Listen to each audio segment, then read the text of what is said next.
Pagi itu, langit Yerusalem berubah menjadi merah membara.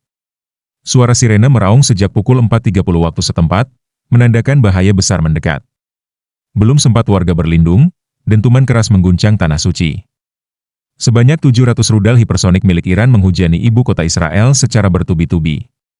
Serangan ini merupakan balasan atas pemboman fasilitas militer Iran di Suriah yang diduga dilakukan oleh pasukan Israel 2 hari sebelumnya. Rudal hipersonik yang mampu melesat hingga 15 kali kecepatan suara itu membuat sistem pertahanan Iron Dome kewalahan. Ledakan besar terdengar dari arah gedung Kementerian Pertahanan dan area permukiman padat. Warga sipil yang tidak sempat berlindung menjadi korban utama. Banyak yang menangis, berteriak, dan mencari keluarganya di tengah puing-puing yang berserakan. Rumah-rumah hancur, jalanan retak, dan aliran listrik padam di sebagian besar wilayah kota. Ini adalah pagi paling mengerikan dalam sejarah terbaru Yerusalem. Siaran langsung dari berbagai media internasional memperlihatkan kobaran api dan asap hitam membumbung tinggi dari berbagai penjuru kota. Rumah sakit Hadassah langsung penuh sesak dengan korban luka dan relawan medis bekerja tanpa henti. Pemerintah Israel segera menetapkan keadaan darurat nasional.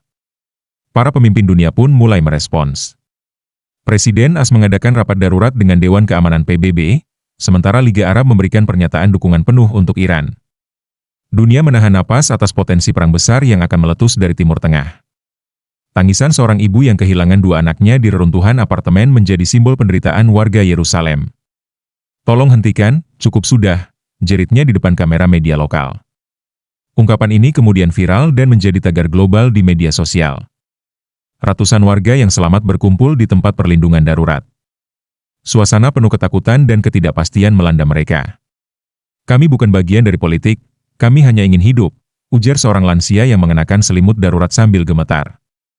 Pemerintah Israel berusaha menenangkan masyarakat dengan pidato singkat dari Perdana Menteri. Namun, pidato itu dianggap tidak membawa harapan karena tidak ada jaminan serangan susulan tidak akan datang. Banyak warga mulai meninggalkan kota, mencoba mencari keselamatan ke daerah utara. Layanan darurat kewalahan. Ambulans dan kendaraan pemadam kebakaran terus meluncur ke lokasi-lokasi yang dihantam rudal. Sementara itu, pasokan makanan dan air bersih mulai menipis di banyak titik pengungsian. Salah satu relawan internasional asal Swiss mengaku tak pernah menyaksikan kehancuran sebesar ini. "Ini seperti kiamat kecil. Rakyat sipil selalu jadi korban, dan dunia harus segera turun tangan," katanya dengan nada prihatin. Iron Dome, sistem pertahanan udara kebanggaan Israel, dipaksa bekerja melebihi kapasitas. Namun, rudal hipersonik Iran yang jauh lebih cepat dan akurat membuat sistem ini lumpuh. Hanya sebagian kecil rudal yang berhasil dicegat. Ahli militer menyebutkan bahwa rudal jenis Fatah II yang digunakan Iran memiliki kemampuan manuver di fase terminal, membuatnya sulit diprediksi dan dicegat. "Ini adalah evolusi baru dalam senjata perang," ujar analis pertahanan dari Jerman. Serangan ini disebut sebagai tamparan keras terhadap dominasi teknologi militer Israel. Banyak pengamat menyebut Iron Dome harus direvisi total atau diganti dengan sistem baru yang mampu menandingi teknologi hipersonik.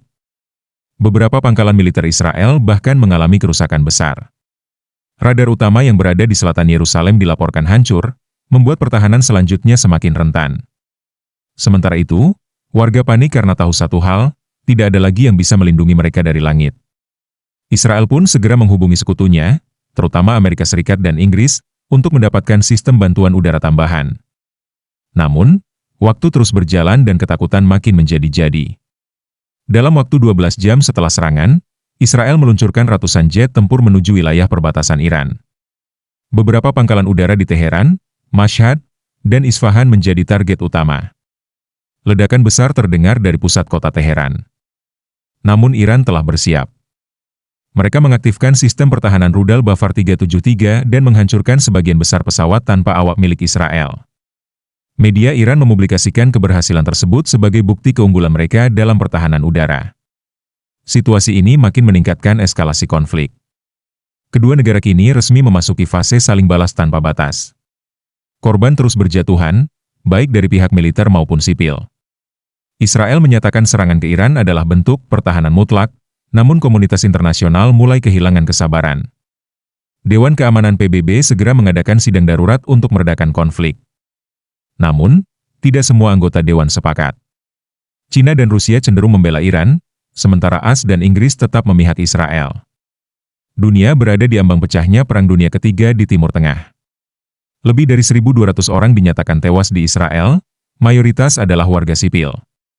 Ribuan lainnya luka-luka, dan ratusan bangunan hancur. Di Iran, serangan balasan dari Israel menewaskan lebih dari 500 orang, termasuk anak-anak. Organisasi Palang Merah Internasional mengumumkan keadaan darurat kemanusiaan di dua negara tersebut.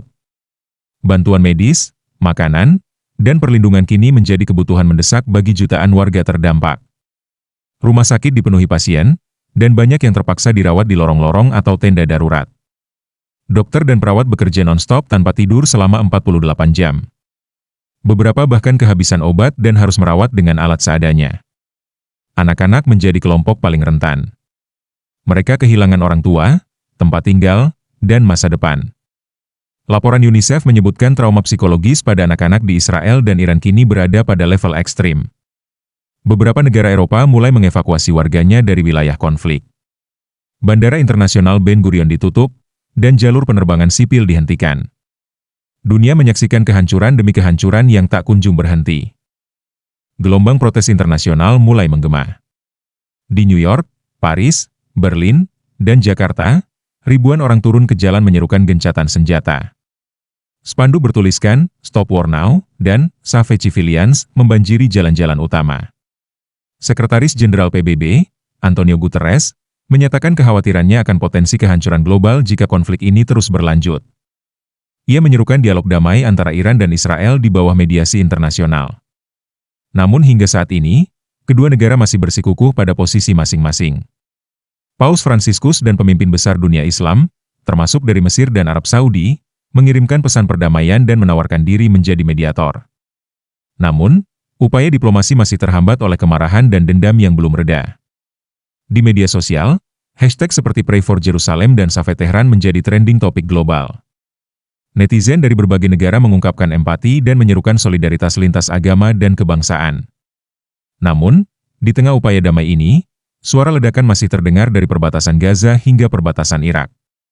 Pertanda bahwa medan perang belum berhenti meski dunia memohon agar peperangan ini diakhiri. Seiring berkembangnya konflik, muncul dugaan bahwa pihak ketiga sengaja memprovokasi agar perang besar meletus. Beberapa analis menyebut ada negara-negara adidaya yang memainkan peran di balik layar demi keuntungan geopolitik. Intelijen Eropa membocorkan bahwa sistem peluncuran rudal Iran tampaknya dipercepat oleh dukungan teknologi dari luar. Dugaan mengarah ke kerjasama rahasia dengan Rusia atau Korea Utara, meski belum ada konfirmasi resmi. Sementara itu, Israel pun dituding menggunakan drone AI generasi terbaru buatan AS yang sebelumnya tidak pernah diungkapkan ke publik. Drone tersebut memiliki kemampuan serangan tanpa operator, membuat eskalasi semakin berbahaya. Kondisi ini membuat kawasan Timur Tengah seperti bom waktu. Negara-negara tetangga seperti Yordania, Libanon, dan Irak mulai meningkatkan kesiagaan militer. Ada kekhawatiran perang ini akan melebar ke seluruh wilayah Timur Tengah. Pakar hubungan internasional memperingatkan, jika tidak dikendalikan, konflik ini bisa memicu perang regional yang melibatkan kekuatan besar dunia. Dunia kini benar-benar berada di ambang jurang. Di tengah kekacauan, suara damai mulai muncul dari rakyat Iran dan Israel sendiri. Di Tel Aviv dan Teheran, kelompok warga sipil melakukan aksi damai, membentangkan poster bertuliskan, "Not in our name," dan "Rakyat tidak ingin perang."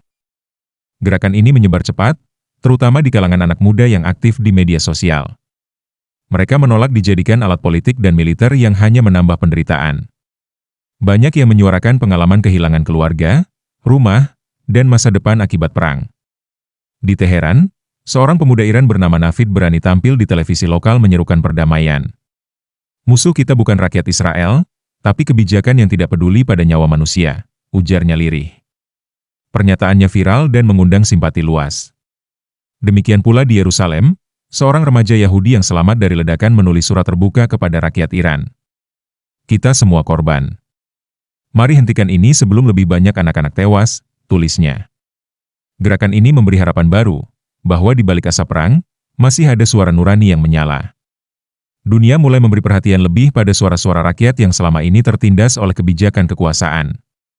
Kekhawatiran besar muncul ketika Iran mengisyaratkan kemungkinan membuka kembali fasilitas nuklirnya yang tertutup sejak perjanjian nuklir 2015. Di saat yang sama, Israel memperingatkan akan menggunakan seluruh kemampuan strategisnya untuk mempertahankan diri. Media internasional menyebut situasi ini sebagai jam ke-11. Jika salah satu pihak benar-benar mengaktifkan senjata nuklir, maka ini akan menjadi konflik paling mematikan sejak Perang Dunia Kedua. Dunia bersiap menghadapi kemungkinan terburuk. AS dan Rusia, dua negara dengan cadangan nuklir terbesar, langsung mengirim diplomat senior ke kedua negara. Mereka berusaha keras mencegah penggunaan senjata pemusnah massal tersebut. Namun, jalur diplomasi terasa begitu rapuh.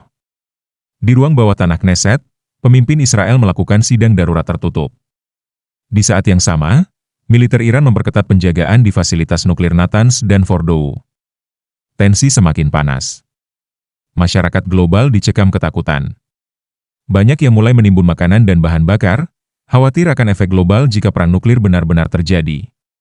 Dunia kembali terancam oleh kehancuran total. Di tengah kegelapan dan reruntuhan, secercah harapan perlahan muncul. Delegasi dari Turki, Qatar, dan PBB berhasil membujuk kedua belah pihak untuk melakukan gencatan senjata sementara selama 72 jam demi kepentingan kemanusiaan. Selama 3 hari itu, bantuan internasional mulai masuk. Tim medis dari Indonesia, Jerman, dan Brasil tiba di Yerusalem dan Teheran membawa logistik dan obat-obatan. Korban luka mulai mendapat perawatan layak. Gencatan senjata ini disambut haru oleh warga kedua negara. Untuk pertama kalinya sejak hari pertama serangan, anak-anak bisa tidur tanpa dentuman. Warga memeluk keluarga mereka yang tersisa dan berdoa agar perdamaian ini bertahan. Di meja diplomasi, upaya damai terus dijajaki. Banyak pihak berharap bahwa gencatan senjata ini bisa menjadi awal dari perundingan damai jangka panjang. Dunia berharap agar para pemimpin bisa mendengar suara rakyat yang lelah berperang. Perang belum usai, tapi dunia mulai percaya, jika suara damai terus diperjuangkan, maka reruntuhan bisa dibangun kembali. Dan dari puing-puing kehancuran, mungkin akan lahir generasi baru yang lebih cinta pada perdamaian daripada kekuasaan.